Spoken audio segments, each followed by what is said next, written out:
segment is categorical, sales is quantitative. So I will drag segment to y-axis, segment to y-axis, then I will drag sales to x-axis.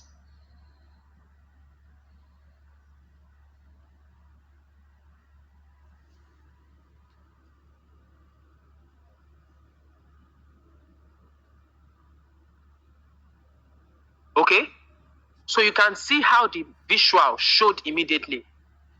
But the mistake some of you will make is dragging sales to y-axis. They will not drag segments to x-axis. You will not be having some funny looking visuals. Okay, so that is for your stacked bar chart. Now, a similar chart to this is the stacked column chart. Let me select that. Now, this is the stacked column chart. The second one here. It is similar, but now, where is my bar coming from? Which axis is my bar coming from? I want everyone to answer. Which axis is my bar coming from? I want everybody to answer.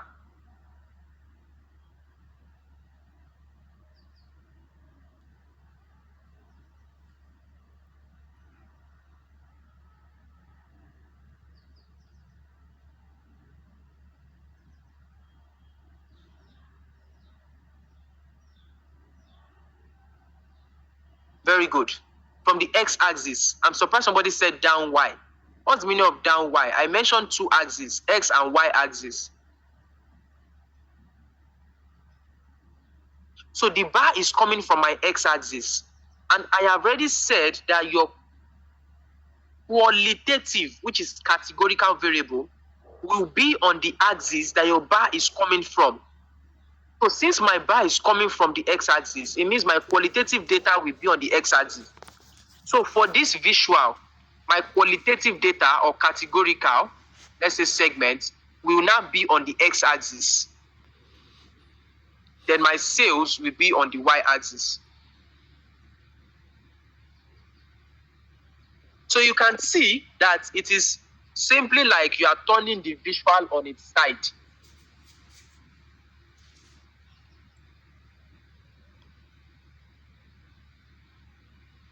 Okay? It's simply like you're turning the visual on its side.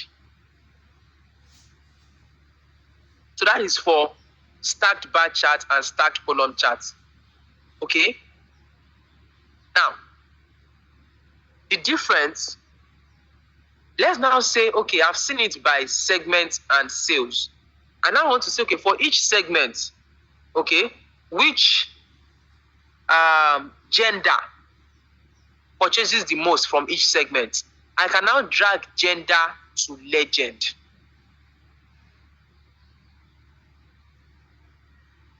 And you can see that it will show me a color for male and female. Now, while this one, we put it on top of each other like this, the clustered column chart will separate it like this. Let me click it. This is how it will separate it. Okay, so it depends on the one you want to use. All right, but this seems to tell the story more or better than this one. Okay, so for this one now, it is hard to tell which one is bigger between these two. It is hard to tell which one is bigger between these two. It is hard to tell which one is bigger between these two. But if I use this clustered column chart, it is easier to tell that, okay, male is bigger than female. Male is bigger than female. It's only in consumer that female was more than male. Or female generated more than male.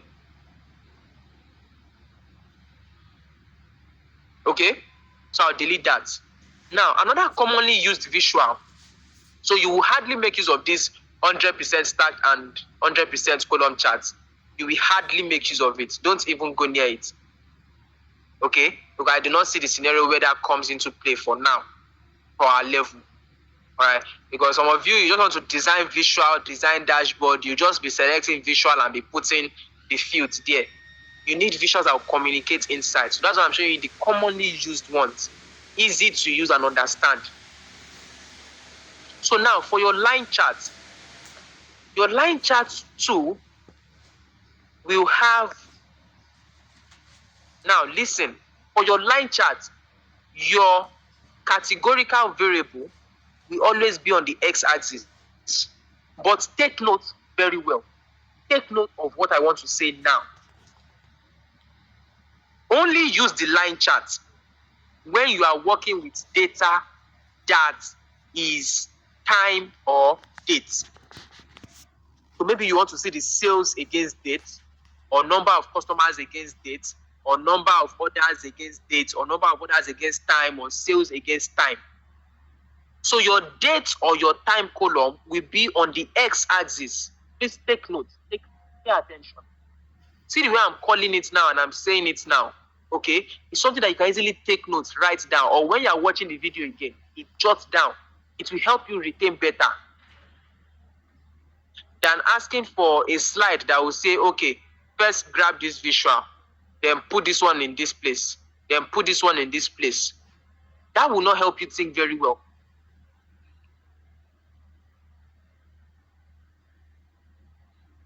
Okay, so take notes again. For your line visual, only use it when you are dealing with time-based data, maybe date or time. So if I want to do sales against date or sales against time, I will use my line visual. So let's say I want to see sales against month name now. I will drag month name x-axis. So your date or your time must be on your x-axis for your line visual. Please make sure you jot these things down when you watch this video and take note of the differences between all these visuals I'm talking about. Okay, it will help you create sensible dashboard visuals rather than just combining things that are not necessary. So if I put month name on x-axis, I can go ahead and put sales on y-axis. And you can see how it shows the trend from January to December.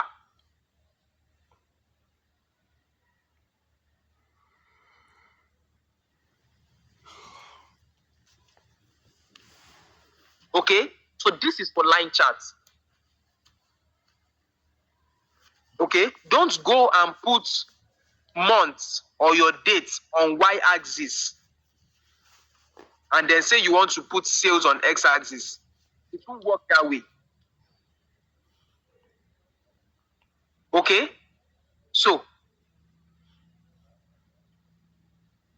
remember, once again, your line visual, when you want to use anything dates and time. Okay, now another one is still using date and time is your area chart.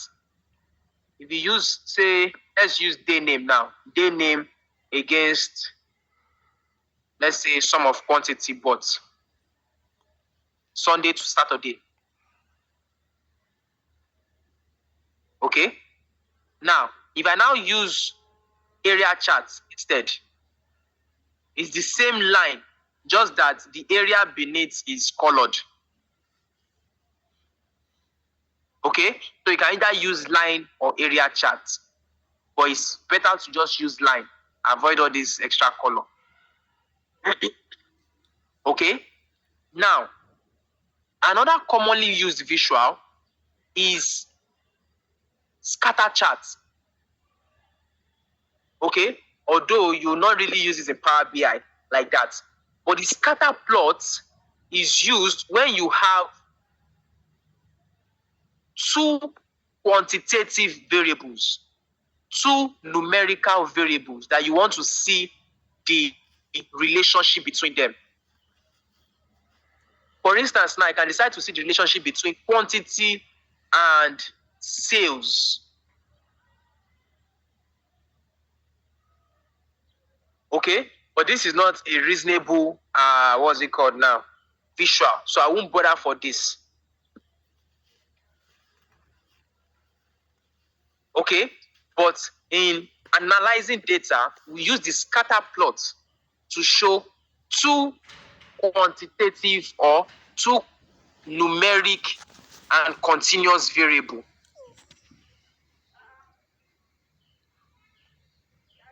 All right.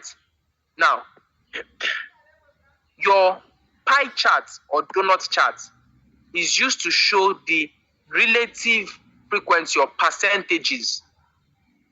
So for instance, now I can use pie chart to show segments, sales by segment as well.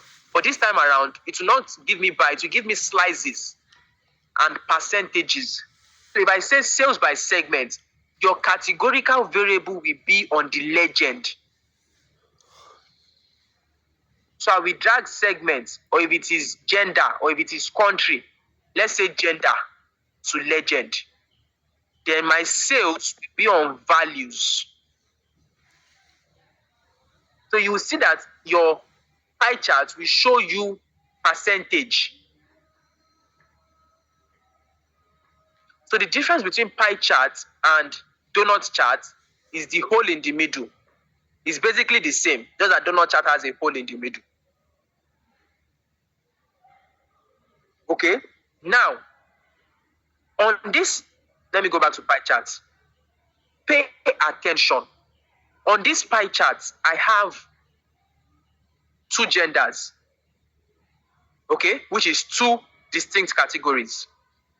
Now, if the categories I have on my pie chart, if I, instead of using gender, if I decide to make use of segments, I have three, a beautiful use of pie chart. Now, if I'm beginning to have 5, 6, 7, run away from pie chart. If you have 4, it's okay, it's still manageable. Okay, but if you have more than 4, okay, don't make use of pie chart. Go and make use of maybe bar chart or column chart. Okay, because we don't, in this thing, we don't like seeing so many categories on a pie chart or a donut chart. Okay, so if your categories are already more than 4, okay, stick to bar or column chart.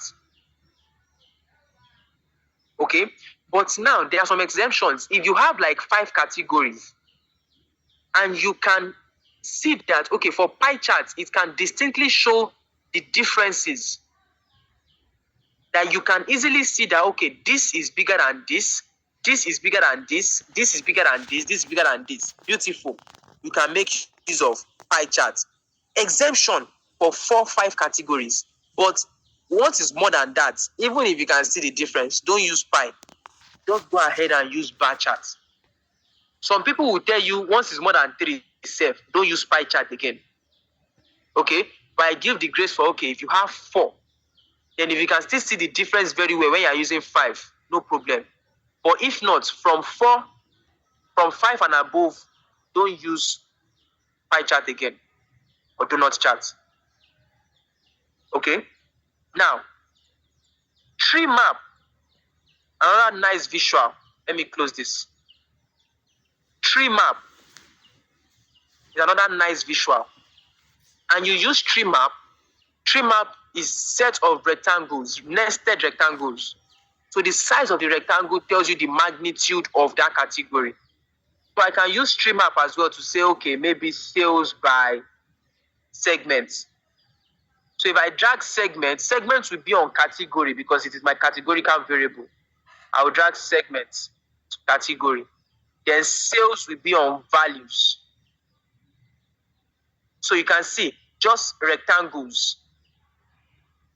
So your tree map is a set of nested rectangles.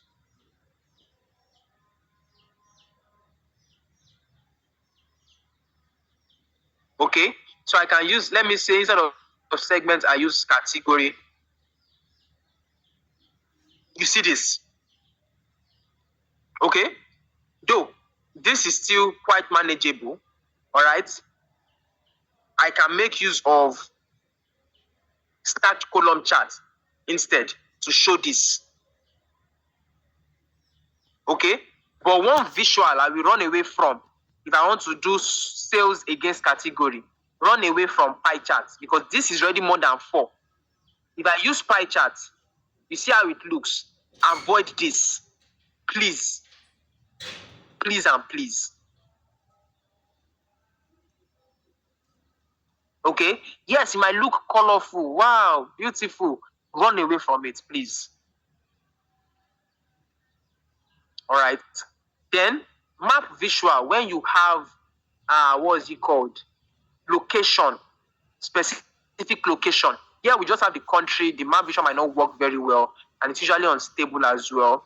So if for your country, if you want to show sales by country, you can still make use of column or bar charts. Okay. Another common visual is the card visual. We've seen card visual very well.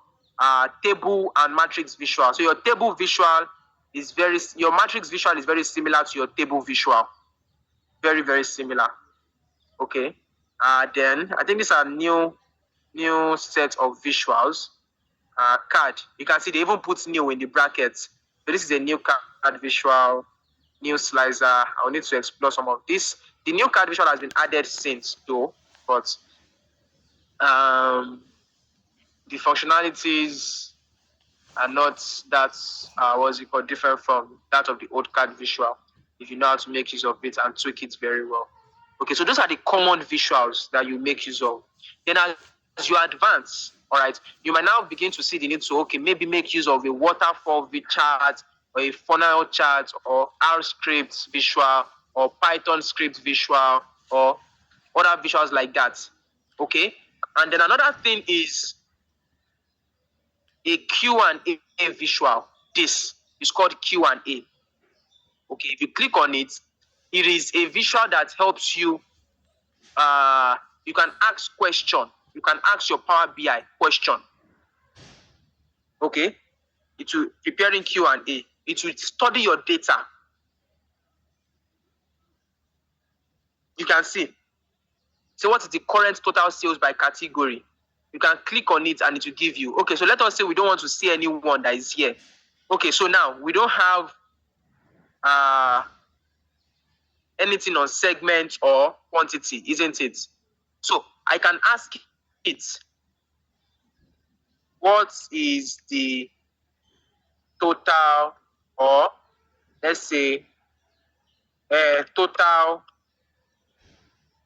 quantity by segment. I ask you what is the total quantity by segment. Once I press, do you see that? I didn't even press anything. I didn't press anything, no. I just said, what is the total quantity by segment? See what it brought out for me immediately. It generated a visual by itself. This is not Copilot. Okay? This is not Copilot. This has been here even before Copilot.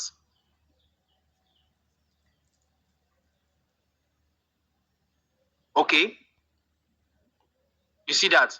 So that is for the Q&A visual. Then then if you now feel like, okay, you've gone ahead in analysis, okay, and you want to begin to make use of some other visuals that probably are not available here, then you might need what's it called? 365 account, Microsoft 365 account, to log into your Power BI, like I am signed in currently, and you can now get custom visuals. So you click these three dots and say get more visuals. So if you are not logged in, you cannot do that. And to get that account, you need to pay for it. It's a subscription-based payment. The other method I would have taught us to use to get it, they scraped Nigeria out of it. Okay, I don't think they scraped Nigeria. I think they said they stopped admitting people into the program currently. They stopped admitting people into the program. So there's no way people can join that program again. So that's all. Okay, so take note of these visuals very well. Okay, a key understanding of these visuals would help you a lot. All right. So I think this is where we're going to call it a day. All right. In the next class, what we want to do is very simple. Next class is our 7th class. I want to show us the fundamentals of building a dashboard in Power BI. So we'll just build a brief dashboard, and I will now take you to look at the virtual internship project. Okay, when to use Q&A visual. If you feel like you want to ask the AI a question. Okay, So you hardly make use of Q&A visual on your dashboard. Hardly. So let me.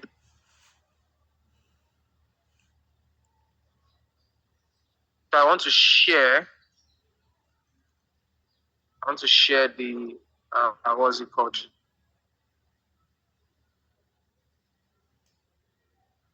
The link to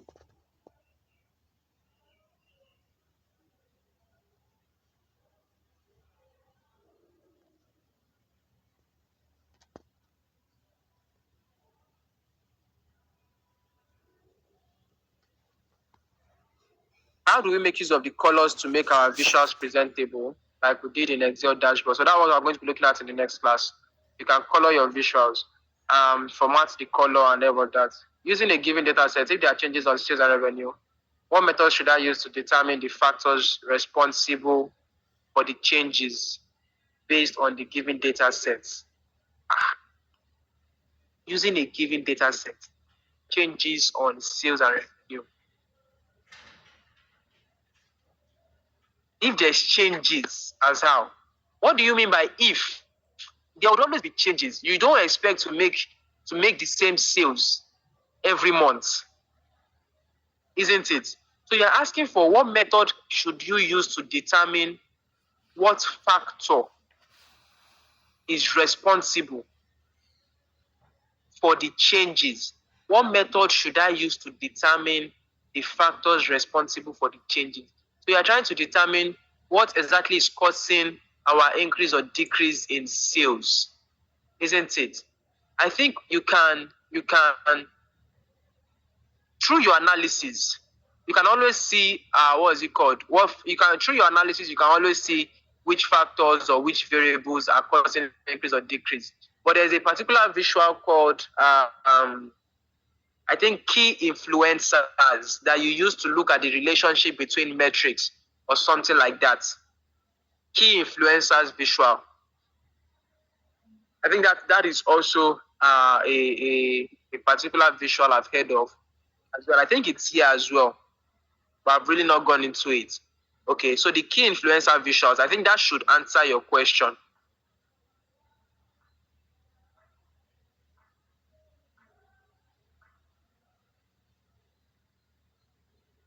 All right, so the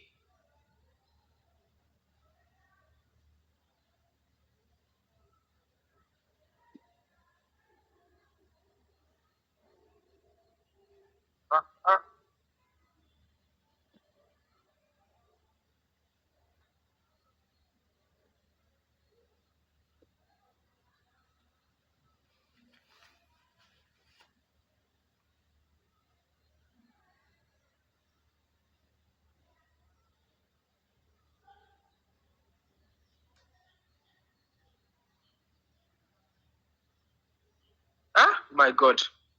So please, I'm going to send the form attendance link. Please go ahead and fill. Go ahead and fill. Go ahead and fill. So after the class, kindly drop on the WhatsApp platform everything that you sought or you find insightful about tonight's class. Okay? Make that platform shake tonight. All right? Make that platform shake tonight. So regarding the virtual internship project, so you go on to Google and search for forage internship. Forage internship. So click on forage internship or search for forage internship. And this website that comes up, forage, free virtual work experience, blah, blah, blah. Click on it and then sign up. So once you sign up, okay, once you sign up, you create an account. Then in the next class, I'll show us what we're going to do. So what I'm going to do is just to introduce you to the platform. Then you can use the platform to attempt projects. Attempt the project, submit the project, and get a certificate. virtual certificates online, okay, is to just get yourself familiar with real life based approach of work. Okay, so there's data analytics and visualization from Accenture. So I think this is one we'll be looking at. So I'll just show you through maybe task 1 and task 2. Then you go ahead and complete it yourself. That's the same thing I did. What was it called? That's the same thing I did in the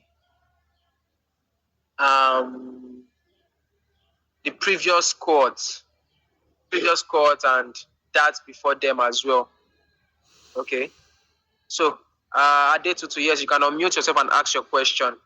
You learned building a portfolio is important. How do you go about that? So you cannot build a portfolio without having what to put on your portfolio. So it is through these projects, because you are just starting out. You have an Excel project you've worked on. It is something, okay? This is what you use to show your progress over time. So it is expected that you are making progress, you are improving. So it means that whatever you will be building in your Power BI capstone project should be better than your Excel, isn't it? Then after the entire program, then you as well need to source for data that you will now work on individually. So it is this project, as you work on it again and again, you work on different projects, okay? You improve yourself, you improve your skill, okay? Now, you will now have the projects that you can use to build your portfolio.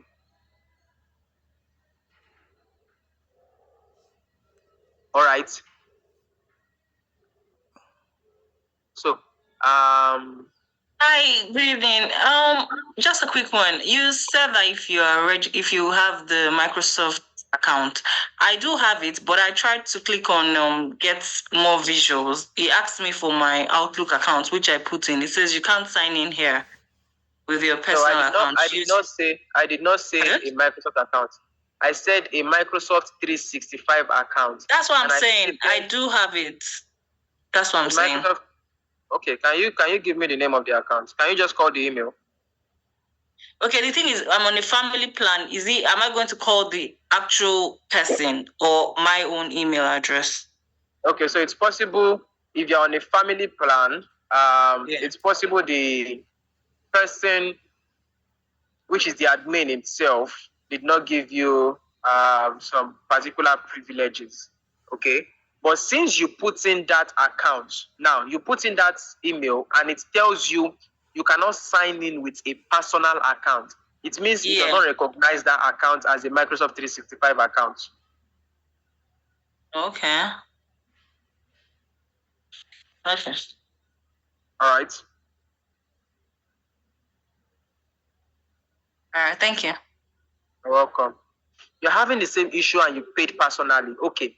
There should be a particular account, email name, okay, given to you. If you paid, I think the thing is probably you do not know that you've been sent a particular email. Okay. Now, for you to get a Microsoft 365 account, you need a normal Microsoft account first. Now, using that Microsoft account, you will pay for a 365 account, where which you'll be given a domain name. Okay, now that domain name has an email attached to it. It is that email that has the power of the Microsoft 365.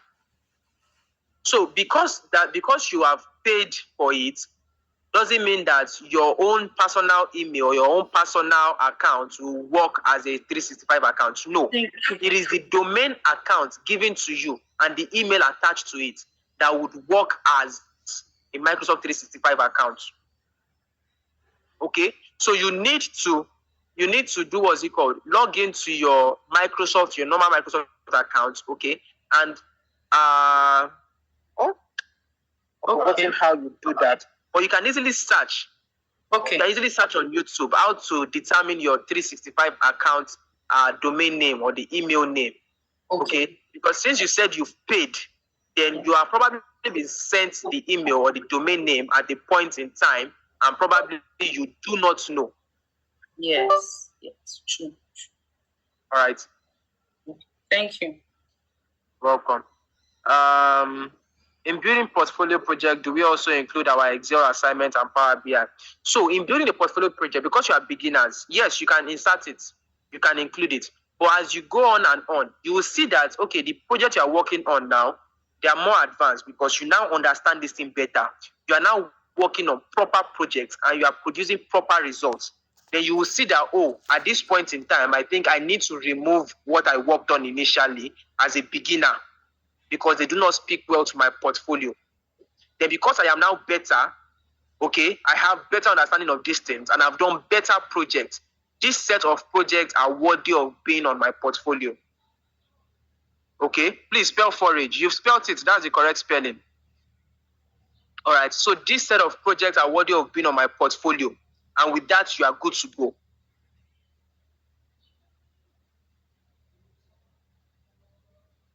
All right, so who has not filled the attendance? You have not filled the attendance. Can you signify by dropping your, what's it called? Yeah, thank you. Thank you very much, Mr. Babatunde. Thank you very much.